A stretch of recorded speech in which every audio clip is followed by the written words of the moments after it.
सकट चौथ व्रत भगवान गणेश जी को समर्पित है और इसे हर साल माघ मास की कृष्ण पक्ष की चतुर्थी तिथि को रखा जाता है। इस दिन व्रत रखने और गणेश जी की पूजा अर्चना करने से भक्तों की सभी समस्याएं समाप्त होती हैं।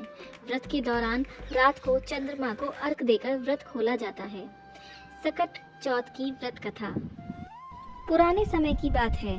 एक नगर में एक कुम्हार रहता था। वह मिट्टी के बर्तन बनाकर अपनी जीविका चलाता था। एक दिन उसने बर्तन पकाने के लिए भट्टी में बर्तन रखे, लेकिन भट्टी में कितनी ही आग लगाई, बर्तन ठीक से पक नहीं रहे थे। यह देखकर कुम्हार राजा के पास गया और अपनी समस्या बताई। राजा ने कुम्हार से कहा, तुम्हारी भट्टी में मानव बलि चढ़ाई जाएगी, तभी तुम्हारे बर्तन पक सकेंगे। यह सुनकर कुम्हार डर गया, लेकिन राजा का आदेश मानना उसकी मजबूरी थी। राजा ने आदेश दिया कि नगर के हर परिवार में से एक एक बालक लिया जाएगा और उन बालकों में से किसी एक की बलि दी जाएगी। इस आदेश के अनुसार एक एक करके बच्चों को भट्टी में चढ़ाया जाने लगा। इसी क्रम में एक ब्राह्मण के घर में उसका पुत्र बलि के लिए लिया गया। ब्राह्मण का पुत्र बुद्धिमान और भक्तिमान था। वह सकट माता का भक्त था। बलि के दिन उसने सकट माता की पूजा की और उसने अपनी रक्षा की प्रार्थना की। जब ब्राह्मण का पुत्र भट्टी में चढ़ाया गया तो सकट माता की कृपा से वह बालक जीवित रहा और सभी बर्तन भी सही तरीके से पक गए। यह चमत्कार देखकर सभी लोग आश्चर्यचकित हो गए।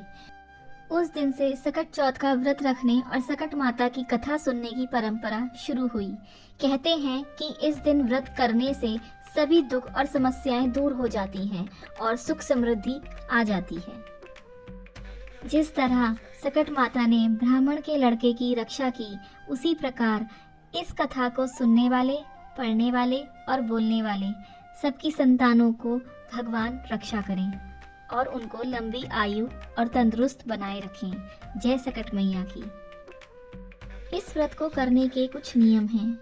सुबह स्नान करके व्रत का संकल्प लें, गणेश जी और सकट माता की पूजा करें, दिन भर निराहार रहें और शाम को चंद्रमा को अर्घ देकर ही व्रत खोलें। यह व्रत विशेष रूप से संतान की लंबी उम्र और परिवार की खुशहाली के लिए किया जाता है। जय हो गणपति भगवान की, जय हो सकट माता की। ऐसी और कथाएं जानने के लिए हमारे चैनल भगवान का अंतर्ध्यान से जुड़ें।